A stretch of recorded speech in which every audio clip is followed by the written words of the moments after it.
ពោះមួយទៀតហើយមែននេះគឺជាពោះដែលមកសងសឹកមិនមែនម្នាក់ទេគឺមួយនេះពួកនេះបានសន្យាថានឹងមកកាន់ហាវេលីនៅថ្ងៃណាមួយគឺគេនេះហើយគេមកនេះគឺចង់សងសឹកដោយផ្ទាល់មិនមែនជាពោះដែលឯងចាប់បាននោះឡើយគឺជាពោះមួយនេះសងសឹក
រយៈពេលជាច្រើនឆ្នាំហើយ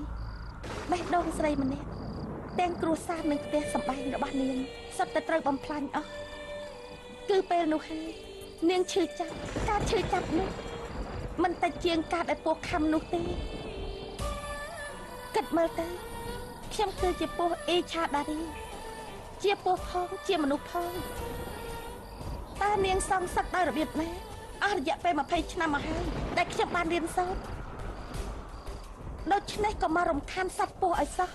ទោះបីជាពស់ធ្វើសក្ការៈទេវតាក៏មិនអាចរំខានព្រោះគោលបំណងរបស់ខ្ញុំដើម្បីសងសឹកគោលបំណងខ្ញុំគឺដើម្បីបំផ្លាញគ្រប់យ៉ាងតើត្រឹមត្រូវទេគ្មានអ្នកណាម្នាក់ជួយសង្គ្រោះគេបានឡើយ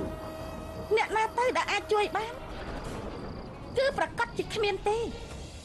ការសងសឹករបស់ខ្ញុំគឺដើម្បីយុត្តិធម៌ព្រោះថាពិភពលោកត្រូវការខ្ញុំណាស់ព្រោះថាពួកគេបានបំផ្លាញសុភមង្គលគ្រួសារខ្ញុំដូច្នេះហើយខ្ញុំត្រូវតែតាមសងសឹកដើម្បីបំផ្លាញគេវិញឥឡូវនេះរឿងទាំងអស់នេះគឺបានកើតឡើងចំពោះគេហើយឥឡូវនេះការសងសឹកគឺបានមកដល់ហើយមិនអាចរំសាយកំហឹងនោះបានទេគឺត្រូវតែសងសឹកពួកគេមិនអាចរួចខ្លួនបានទេ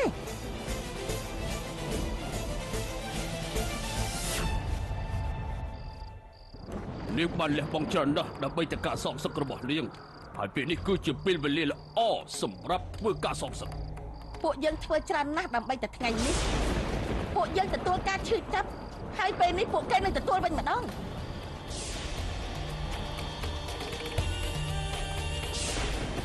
ធ្វើអ្វីចំពោះមុខគេមិនងាយស្រួលទេ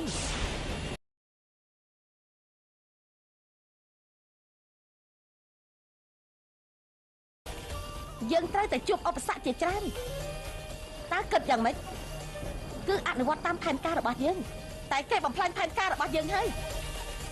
តើពេលនេះពួកយើងអាចធ្វើទៅបានទេឈប់ទៅកំហឹងគ្មានបានប្រយោជន៍អ្វីឡើយក្រៅពីការឈឺចាប់គួរតែត្រៀមអាវុធទើបប្រសើរជាងតើពេលនេះគិតយ៉ាងម៉េចទេពេលនេះខ្ញុំមិនអាចត្រឡប់ទៅផ្ទះនោះបានទេអាចទៅបាននាងត្រូវតែទៅពីព្រោះនាងបានសន្យាជាមួយគេហើយដូច្នេះគ្រាន់តែសួរសំណួរទៅអ្វីនឹងផ្លាស់ប្ដូរគេច្បាស់ជាលែងប្រកាន់នាងទៀតហើយពិតមែនហើយខ្ញុំត្រូវតែទៅរឿងដែលចាប់ផ្ដើមក៏ត្រូវតែចាប់ខ្ញុំក៏ត្រូវតែបញ្ចប់រឿងនេះដែរកាលពីក្មេងម៉ាក់ធ្វើឲ្យខ្ញុំសើចគាត់ជាមនុស្សពូកែណាស់គាត់ធ្វើឲ្យខ្ញុំរស់នៅបានសប្បាយរីករាយឈប់សិនមិនត្រូវបំពេញវណ្យាសេវណ្យាឈប់សិនកុំរត់អីកូនឈប់សេវណ្យាអូ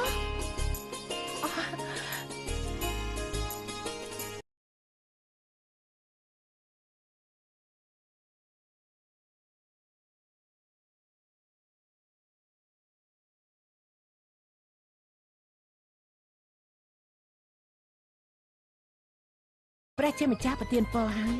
ព្រោះថាសត្វពស់បានគោរពបូជាអស់ជាច្រើនឆ្នាំបន្ទាប់មកពួកគេក៏ខ្លាចទៅជាអ៊ីឆាដារីនេះគឺជាមោទនភាពណាស់ដែលខ្លាចទៅជាអ៊ីឆាដារីនៅពេលដែលកូនកើតពីកំណើតសត្វពស់ព្រះជាម្ចាស់តែងតែប្រទានពរដូច្នេះហើយពួកគេនឹងខ្លាចទៅជាអ៊ីឆាដារីក៏ប៉ុន្តែកូនត្រូវចាំណាលុះត្រាតែអាយុ25ឆ្នាំទើបទៅជាអញ្ចឹងបានម្ដាយរបស់ខ្ញុំតែងតែមើលថែប្រាសាទមួយនេះហើយគាត់ធ្វើពិធីហាវីលីចំពោះប្រាសាទនេះតែនៅក្នុងប្រាសាទនេះគឺមានមនុស្សអាក្រក់រស់នៅទីនេះឈប់ស្ដាប់ខ្ញុំណាចេញពីទីនេះទៅមានរឿងអីទៅគេមកយកមកនេះទៅហើយជឿឬមិនជឿពេលនេះរត់សិនទៅពួកយើងគោរពអាទិទេពណាស់ហើយអាទិទេពដែលពួកយើងគោរពបំផុតនោះគឺព្រះអង្គស៊ីវក៏ប៉ុន្តែមើលទៅត្រង់ដូចជាមិនប្រទានពរសោះរងចាំប្រងប្រទានពរសិនទៅឆាប់រត់ចេញពីទីនេះឲ្យឆាប់ឡើងទៅសេវញ្ញាឲ្យឆាប់ទៅឲ្យលឿនឡើងកូនឆាប់ឡើងសេវញ្ញាជប់សិនសេវញ្ញាឆាប់ដាក់ដៃទៅលើតិចរបស់កូនភ្លាមទៅហើយនឹកគុណដល់ព្រះសិវៈទៅ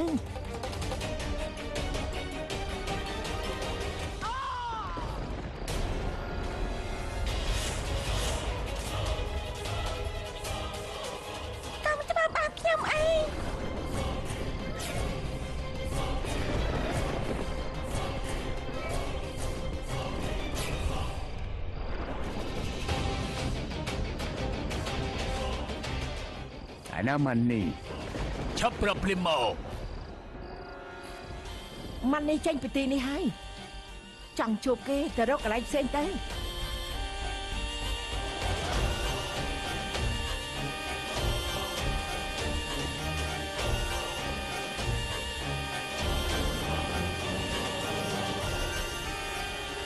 ពួកគេទាំងអស់មានគ្នា5នាក់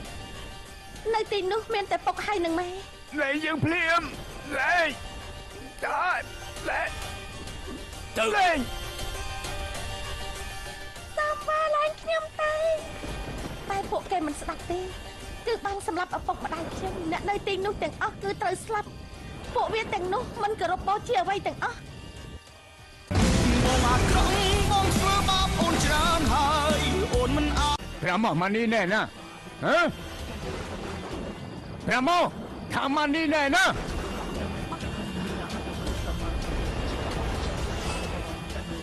មិនក៏មិនឆាប់ប្រាប់ភ្លាមមក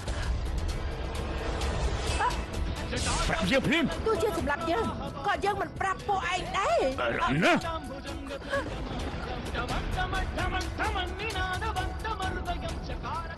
ុំសូមមើលកុំសម្រាប់ពួកគាត់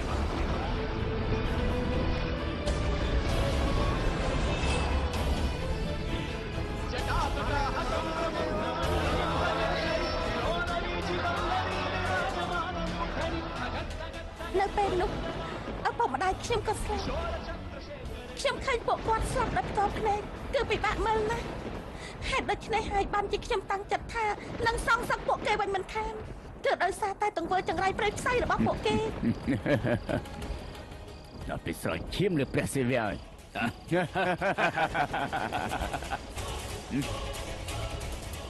រន្ធត់ណាស់ខ្ញុំស្ទើរតែស្លាប់ស្មារតីនៅពេលដែលឃើញពុកម៉ែខ្ញុំស្លាប់ចំពោះមកខណៈពេលនោះមិនអាចសង្គ្រោះបានទេក៏ត្រូវមរណាតែម្ដងទេគឺពួកគាត់ស្លាប់ទាំងការចង់ចាំហើយគាត់ផ្ដាំទុកឲ្យខ្ញុំសងសឹកចំពោះឃាតករអាក្រក់ទាំងអស់នោះគឺត្រូវតែសងសឹកដល់ពេលវេលាហើយគឺជាពិធីស្រោចឈាមទៅលើព្រះសិវៈដល់ពេលនោះយើងនឹងបានមនីត្រឡប់មកវិញហើយយើងអាចធ្វើការសងសឹកបន្ទាប់ពីពិធីនេះទៅយើងនឹងអាចធ្វើការសងសឹកយ៉ាងពេញទំហឹងគឺដើម្បីស្ដារកិត្តិយសរបស់មហាឌីវចូលចម្រើនតើនាងត្រឡប់ទៅយ៉ាងម៉េចបើពួកគេមិនទទួលស្គាល់ខ្ញុំបានសន្យានឹងម៉ែថាមិនថាពិបាកយ៉ាងណាក៏ត្រូវតែសងសឹកដែរ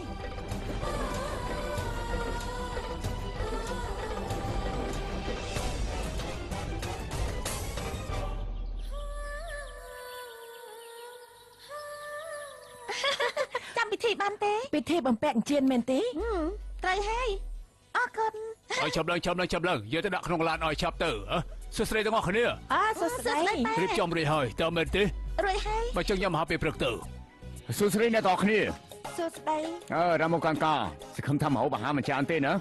កុំឲ្យលើពី165កាឡូរីហើយកុំឲ្យតិចជាងនេះណាព្រោះថាញ៉ាំអាហារនេះហើយត្រូវហាត់ប្រាណទៀតឬទេចូលអង្គុយយ៉ាមកឲ្យតិចរស់ស្អីហ្នឹងបាទរបស់អីមែនទេរំមើលធ្វើស្អីបើបានដៃបាត់ចុះសំខាន់គឺការភ្ជាប់ពាក្យទើបជារឿងសំខាន់ជាងបងរំមើលអីទេ ថាបងរនាឡិកាជារកបងផងទៅ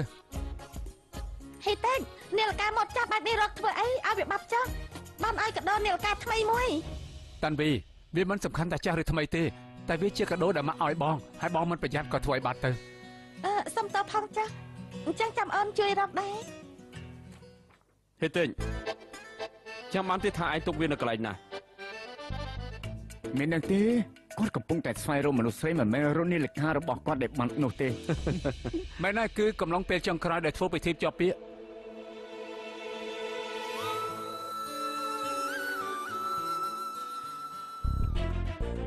ត្រូវហើយលោកពូសាម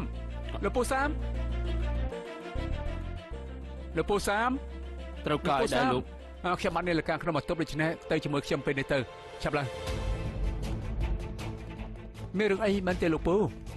សុំទោសខ្ញុំមានកិច្ចការសំខាន់ត្រូវធ្វើ កុំប្រកែកនឹងខ្ញុំអីយកកូនសោហើយទៅជាមួយនឹងខ្ញុំភ្លាមទៅ អីលោកម្ចាស់លោកប្រហិតចេញឲ្យខ្ញុំសុំកូនសោបន្ទប់ ថាម៉េច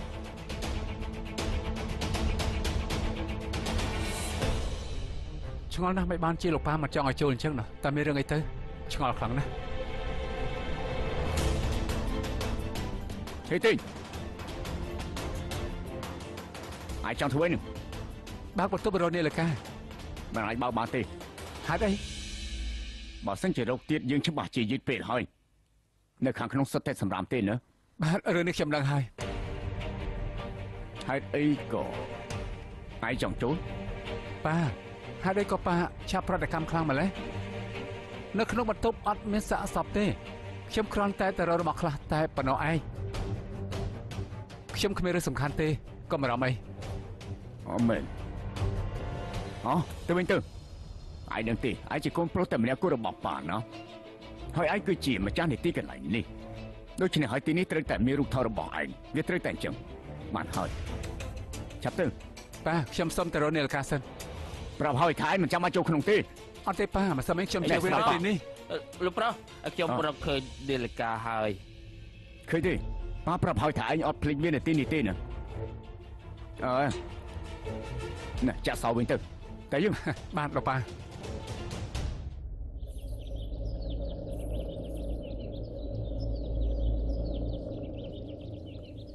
ឆាប់សិនពេលនេះខ្ញុំត្រូវអង្គុយជាមួយហេតេព្រោះខ្ញុំមានសិទ្ធិហើយ អូខេហេតេយើងរីករាយនឹងជីវិតអាពាហ៍ពិពាហ៍ឯងហើយគ្នានឹកឯងណា តាន់វីពួកយើងមានកិច្ចការដែលត្រូវពិភាក្សាគ្នាពីរឿងការងារ អូខេមិនអីទេនៅពេលដែលពួកយើងរៀបការជាមួយគ្នាហើយគឺត្រូវតែនៅជាមួយគ្នាចំណែកលោកពូអាចិនមិនត្រូវជឿចែករឿងពួកយើងទេប៉ិតមែនទេ ប៉ុណ្ណឹងបានហើយតើយើង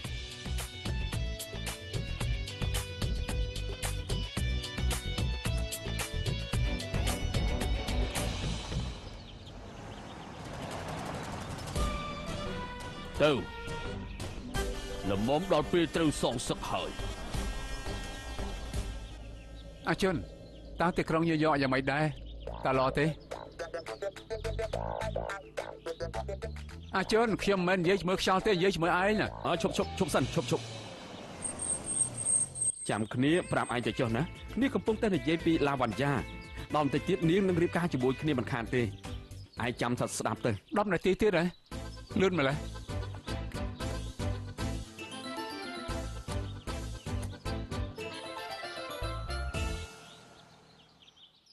នោះជានាយកដ្ឋានផ្នែកបរទេសឈ្មោះឡាវ៉ាន់យ៉ា10នាទីទៀតគេនឹងមកជួបយើងមិនយូរទេ យ៉ាងម៉េចហ្នឹងនាំខ្ញុំមកឆ្ងាយបែបនេះដោយសារតែរឿងហ្នឹងហ៎តែគ្រប់គ្នាពេលនេះគេទៅដល់បំបីហើយចុះហេតុអីក៏ពួកយើង ណែសំណាងល្អ អ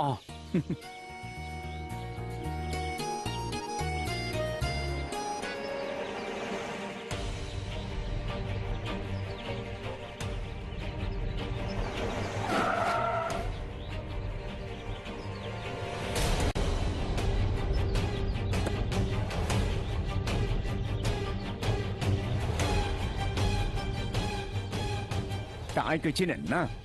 ហេតុអីមកចាឯងមកបបាយពួកយើងទីពីព្រោះថាវិធីនេះគឺល្អសម្រាប់គេខ្លាំងណាស់គឺអាចជួយគេជៀសផុតពីគ្រោះថ្នាក់ព្រោះថាបើគេនៅបរទេសគ្មានអ្នកណាតាមដល់ឡើយដូច្នេះគឺលែងមានគ្រួយហើយលោកគ្រូពេលនេះអស់អីហើយព្រោះពួកយើងគេរៀបការរួចហើយតើប៉ុន្តែលោកគ្រូពេលនេះខ្ញុំនៅតែខ្លាចពស់ទាំងនោះមកទីនេះទៀតរឿងនេះយើងចេះដោះស្រាយហើយយើងមានដំណោះស្រាយមួយតែពិតយើងក៏ខ្លាចសត្វពស់នោះខ្លាំងណាស់ដែរក៏ប៉ុន្តែរបស់នេះគឺអាចជួយបានយកវាទៅដាក់នៅក្នុងផ្ទះទៅវាអាចបណ្ដេញសត្វពស់បាន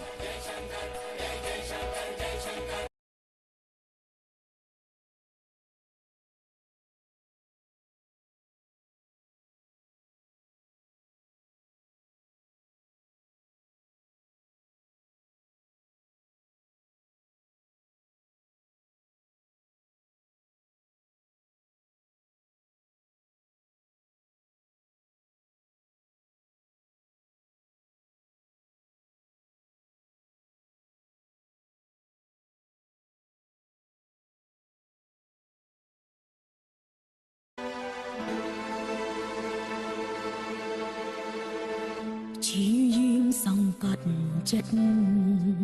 សង្កត់បេះដូងមិនឆេវឆាវធ្វើដំណើរផ្លូវឆ្ងាយណាស់សំណាងហើយដែលមានដាក់តកកមកតាមមិនចឹងទេច្បាស់ជាពិបាកហើយអូមិនចូលចិត្តនិយាយតាមត្រង់ទៅនាងខ្លាចប្តីរបស់នាងវាយខ្លាំងណាស់មែនទេបានជារត់បែបនេះកុំខ្លាចអីគេមិនអាចយកឈ្នះខ្ញុំបានឡើយឃើញខ្ញុំគេច្បាស់ជារត់គេវាយមិនឈ្នះខ្ញុំទេគេមិនគួរធ្វើដល់នាងបែបនេះទេត្រូវ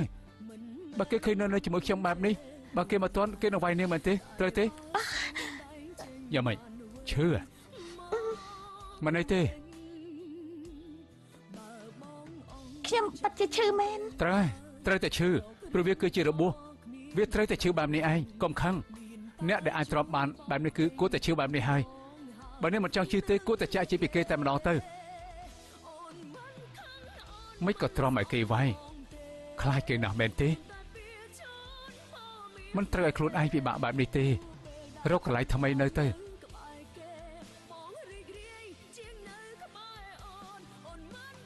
ត្រូវតែធ្វើខ្លួនឲ្យសប្បាយណា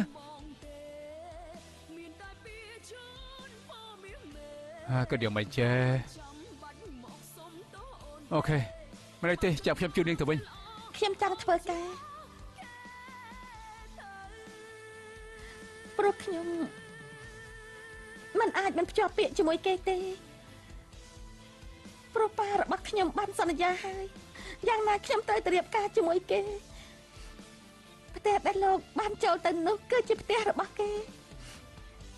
តាមពិតទៅខ្ញុំគ្មានផ្ទះសម្បែងអីទេសប្តាហ៍ថ្ងៃនេះខ្ញុំរស់នៅជាមួយគេរស់ដោយសារគេតែនឹងបានធ្វើការហើយខ្ញុំបានផ្ដល់ឲ្យនាង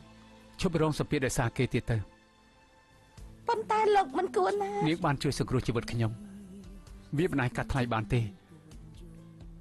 ដូច្នេះខ្ញុំត្រូវតែជួយនាងវិញក៏ធ្វើថ្លង់ធ្វើមើលមិនឃើញមិនមែនមិនជេរប្រច័ណ្ឌមិនមែនមិនជេរហួងហែង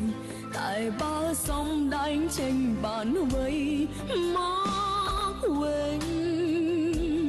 បើបងអង្គចិត្តទៅហើយរករឿងក៏គ្មានចំណេញ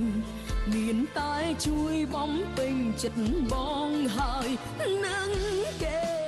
អូនមិនខំអូនមិនស្អប់បងជាមានភាពអស្ចារ្យយ៉ាងណាទេល្អណាស់តាន់មីមានអញ្ជើញស៊ីមីទេ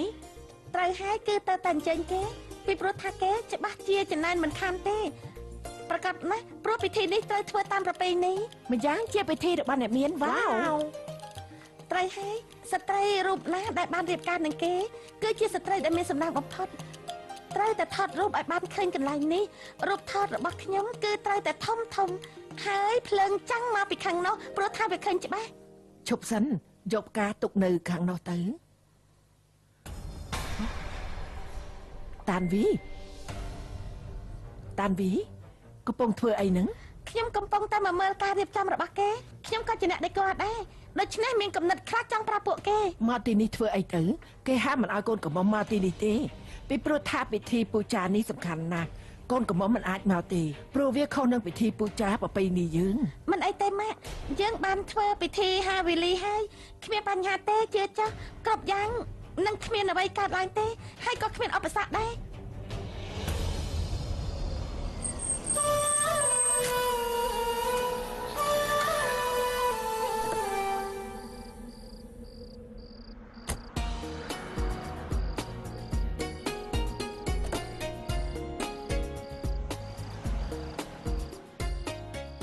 នេះគឺជាផ្ទះដ៏គួរស្រឡាញ់របស់យើងគឺរេហាចា ផ្ទះគឺពិតជាតូចណាស់ក៏ប៉ុន្តែមិនតូចណាស់ណាពេកទេ នាងពិតជាប្រសំនិយាយណាពេលឃើញផ្ទះផ្ទៃរបស់នាងខ្ញុំក៏គិតដូចគ្នាដែរនិយាយលេងទេចូលទៅក្នុងទៅ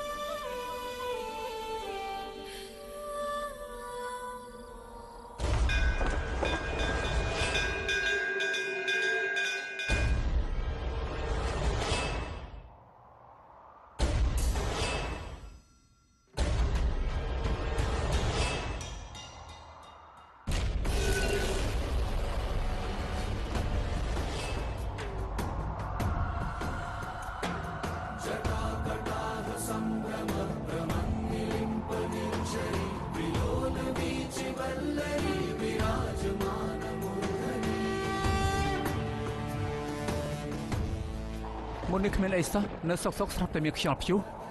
មែនហើយគួរឆ្ងល់ណាស់ តោះយើង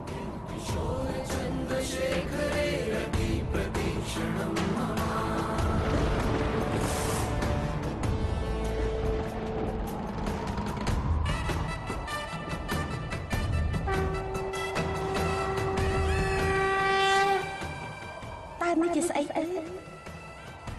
មិនក៏គេយកមកចោលដាក់នៅមាត់ទ្វារ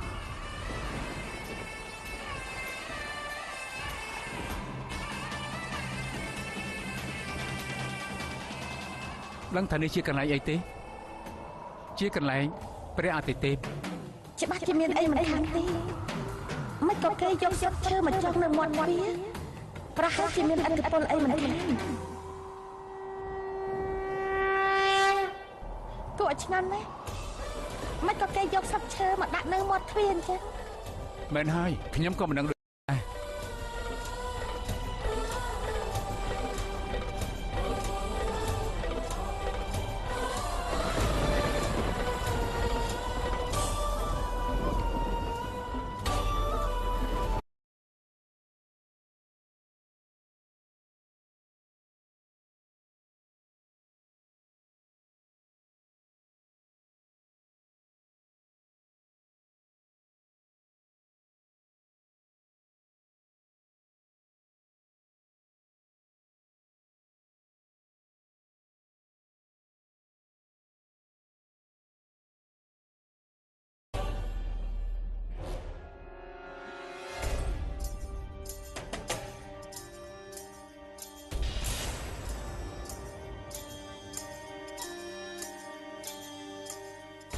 ចម្លែកណាស់ដូចជាមានអ្វីមួយយ៉ាង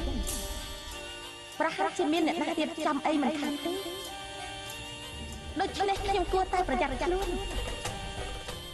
អាចនឹងគេរៀបចំពិធីដើម្បីចាប់សត្វពស់